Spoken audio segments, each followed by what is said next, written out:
NPS में कुछ परिवर्तन करके उसमें यूपीएस में नामीकरण किया गया।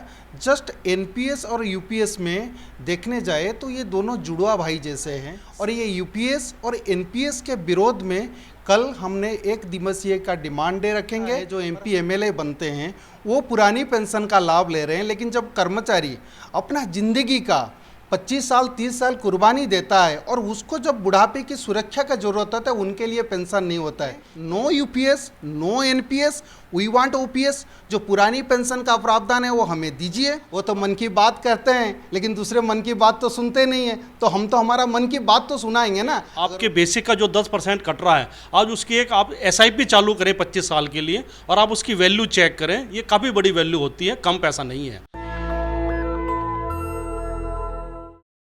देश भर में ओल्ड पेंशन स्कीम को लेकर चर्चाएं चल रही है, जगह जगह पे प्रोटेस्ट हो रहा है। ऐसे में Indian railway movement for old pension के राष्ट्रीय अध्यक्ष सुशांत पांडा जी हैं, मैं इनसे जानने की कोशिश करूंगा। सर, पहले तो आपका स्वागत है हमारे चैनल पर। जी नमस्कार, मैं सुशांत पांडा, राष्ट्रीय अध्यक्ष Indian railway movement for old pension scheme. Sir, आप लोग जिस तरह से ओपीएस की मांग कर रहे हैं, लेकिन सरकार एनपीएस दी, और एनपीएस से करीब देश भर में 85 लाख लोग जुड़े हुए हैं, तमाम चीज़ें हो रही हैं, फिर ओपीएस की आप लोग मांग क्यों कर रहे हैं? देखिए, 1/1/2004 के बाद में सरकार ने गैजेट नोटिफिकेशन के माध्यम से हमारे पास में पुरानी पेंशन स्कीम को रद्द करके, जिसको ओल्ड पेंशन स्कीम कहा जाता है, लिबराइज्ड ओल्ड पेंशन स्कीम, उसको रद्द करके पुरानी पेंशन के जगह पे एक न्यू पेंशन स्कीम जिसका नाम है एनपीएस रखा गया। और हाल ही 24/8/2024 को उन्होंने एनपीएस में कुछ परिवर्तन करके उसमें यूपीएस में नामीकरण किया गया। जस्ट एनपीएस और यूपीएस में देखने जाए तो ये दोनों जुड़वा भाई जैसे हैं, सिर्फ एक रूपांतरीकरण हुआ, उनका नाम का परिवर्तन हुआ, लेकिन एम्प्लॉई लोगों को ज़्यादा फ़ायदा नहीं मिल रहा है। और ये यूपीएस और एनपीएस के विरोध में कल हमने 1 दिवसीय का डिमांड डे रखेंगे, और हम सरकार के पास में हमारा पक्ष रखेंगे कि हमें वही पुरानी पेंशन दे दीजिए, जो no NPS, no UPS, we want only OPS. लेकिन आप सर, जिस तरह से एनपीएस और यूपीएस जो है, आप कह रहे हैं कि दोनों जुड़वा भाई हैं, लेकिन 2025 में जो यूपीएस को लागू करने की बात की जा रही है, उसमें साफ साफ बताया जा रहा है कि जो यूपीएस में 50% जो है उसको निर्धारित किया जाएगा। फिर आप कैसे एनपीएस और यूपीएस को दोनों जुड़वा भाई कहेंगे? जी, बात ये हो रहा है कि जो पहले पुरानी पेंशन था उसमें 2 प्रावधान था।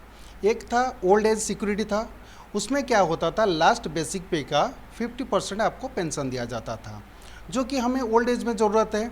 और साथ साथ में एम्प्लॉय का कंट्रीब्यूशन होता था, जो कि पहले 8.33% बेसिक का कटता था, लेकिन एनपीएस आने के बाद में उसको 10% of the basic plus DA कटने लगा।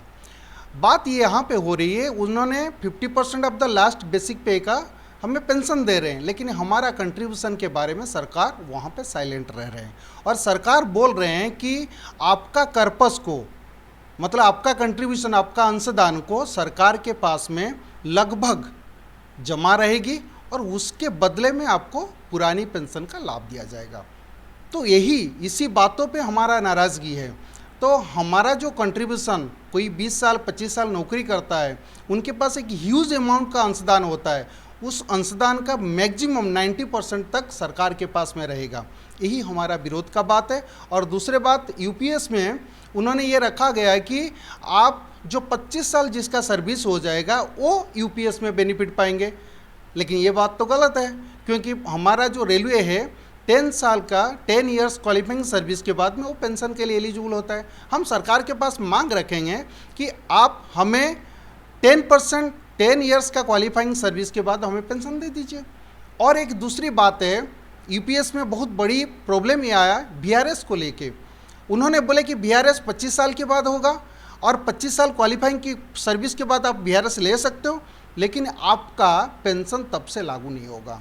लागू होगा कब? जब आपको 60 साल हो जाएगा।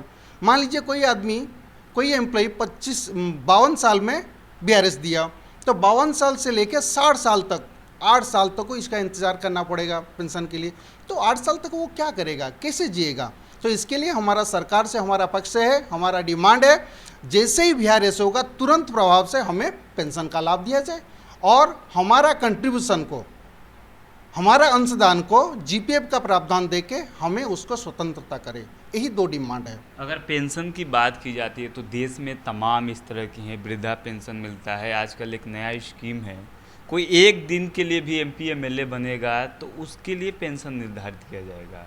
लेकिन जो एम्प्लॉई अपने जीवन का क्रीम समय देता है, 25 से 30 साल, 35 साल, 45 साल नौकरी करता है, उसको पेंशन को लेकर देश भर में ये सारी चीज़ें हैं।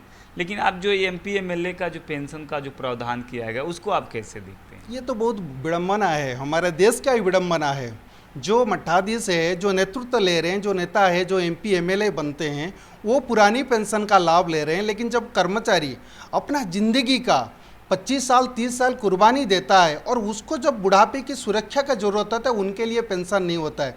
तो इसके लिए एक कहावत है कि आप अगर पेंशन लेते हो तो आपके लिए पेंशन पुरानी पेंशन, हमारे लिए पुरानी पेंशन नहीं। अगर कोई आप खेलोगे तो उसको टूर्नामेंट आ रहा, हम खेलेंगे तो गिल्ली डंडा, ये वाली बात हो जाता है। तो इसके लिए सरकार से हमारा विनीत अनुरोध है कि ये आप असमानता मत रखिए। आपके लिए पुरानी पेंशन मलाई ले रहे हो और हमारे लिए ऐसी बेसहारा तरह से छोड़ रहे हैं।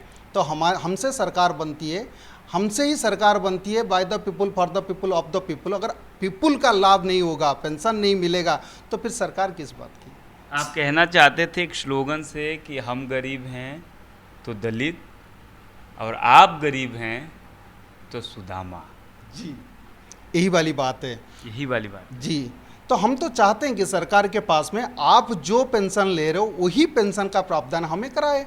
हमें सब नौकरी करने का है, हम नौकरी करना ही चाहते हैं, हम नौकरी कर भी रहे हैं, देश का सेवा कर रहे हैं। लेकिन जब देश सेवा करने के बाद हमें जब ज़रूरत पड़ता है, बुढ़ापे में हमारी लाठी की ज़रूरत है पेंशन के लिए, आप उसको छीन रहे हैं। ये अगर ये सरकार नहीं मानती है तो आगे का आप लोग का क्या कदम होगा? देखिए, हम कल 30 सितंबर 2024 को जंतर मंतर न्यू दिल्ली में एक दिवसीय विशाल पेंशन धरना प्रदर्शन करने जा रहे हैं। और कल पूरा देश भर से रेल कर्मचारी, सरकारी कर्मचारी, चाहे केंद्र के हैं, राज्य के, वो सम्मिलित होंगे। करीबन हमें जो अंदाज है 5000 से ज़्यादा साथी वहाँ पे इकट्ठा हो रहे हैं और एक आवाज़ में सरकार के पास में रखेंगे, हमें no UPS, no NPS, we want OPS. जो पुरानी पेंशन का प्रावधान है वो हमें दीजिए और उसी के साथ में हम अपने मांगों को और भी पुरजोर तरीके से रखेंगे। और कल के लिए जो सरकार के पास एक हमारा पक्ष रहेगा कि हमें वही वी वांट ओपीएस का करिए, क्योंकि सरकार ने 1/4/2025 से पहले हमारे पास में रखा 1/4/2025 को पारित होगा। सरकार हमारे पक्ष को सुनेंगे और हमें सरकार के पास में ये बात है, सरकार हमारे बात जरूर सुनेंगे। वो सभी का बात सुनते हैं। आप जो बोलते हैं सुदामा की बात है, गरीबी की बात, वो हर गरीबी की बात सुनते हैं। तो वो तो मन की बात कहते हैं लेकिन दूसरे मन की बात तो सुनते नहीं हैं। तो हम तो हमारा मन की बात तो सुनाएंगे ना। अगर वो मन की बात नहीं सुनेंगे, भविष्य में बहुत बड़े बड़े आंदोलन होगा और सरकार के पास में बात यहाँ पे पुरजोर तरीके से रखा जाएगा। क्या कहेंगे सर? आप सचिव हैं Indian railway movement for old scheme के। सर ने बहुत बड़ी बात कही कि जो देश के प्रधानमंत्री जी हैं वो सबके मन की बात सुनते हैं। क्या लग रहा है कि जो कर्मचारी वर्ग है उसके भी मन की बात सुन पाएंगे? बिल्कुल सुनेंगे और उनको सुननी होगी। वो हमारे प्रधानमंत्री हैं, वो किसी एक पार्टी के प्रधानमंत्री नहीं हैं, वो हमारे पूरे देश के प्रधानमंत्री हैं। उनको सुनना होगा। जैसे कि अभी कुछ समय पहले तक लोग बोलते थे कि एनपीएस अच्छी है, एनपीएस में कोई सुधार नहीं होगा। लेकिन मोदी जी ने, अभी आपने देखा होगा, 24 अगस्त 2024 को एक प्रेस मीट में मीडिया के माध्यम से एक यूपीएस जो योजना लाई है वो किस आधार पर लाई है? कहीं ना कहीं तो उन्होंने हमारी बात सुनी, हमारे समझा कि कम से कम कर्मचारियों को उनके अंतिम वेतन का 50% पेंशन मिलनी चाहिए। ये ठीक है कि उसमें कुछ कमियां हैं, उन पे काम चल रहा है। जो हमारा खुद का जमाधन है वो हमें मिलना चाहिए और मुझे आशा नहीं, पूर्ण विश्वास है मोदी जी हमारी बात सुनेंगे। यूपीएस में 50% निर्धारित तो की जा रही है। यूपीएस में जो 50% निर्धारित कर रहे हैं उसके एवरेज में जो कर्मचारी 25 साल 30 साल तक जो उसके बेसिक से 10% कट रहा है वो पूरा का पूरा पैसा सरकार अपने पास रखेगी, तब उसको ये स्कीम का लाभ मिलेगा। और ये कोई छोटा मोटा अमाउंट नहीं है, जिसकी लंबी सर्विस होगी ये बहुत बड़ा अमाउंट है। मैं आपको एक सिंपल सा उदाहरण देता हूँ। आज अपने आपके बेसिक का जो 10% कट रहा है, आज उसकी एक आप SIP चालू करें 25 साल के लिए और आप उसकी वैल्यू चेक करें, ये काफ़ी बड़ी वैल्यू होती है, कम पैसा नहीं है। कल जंतर मंतर पर हम सब अपनी आवाज़ को बुलंद करें और सरकार तक अपनी बात पहुँचाएं कि जो आपने यूपीएस योजना लाई है इसमें कुछ कमियां हैं, आप इन पर पुनः विचार करें और जो कर्मचारियों की मांग है पुरानी पेंशन स्कीम वो उसको पुनः लागू करें और कर्मचारी का जमा धन जो है उस पर कर्मचारी का ही अधिकार हो।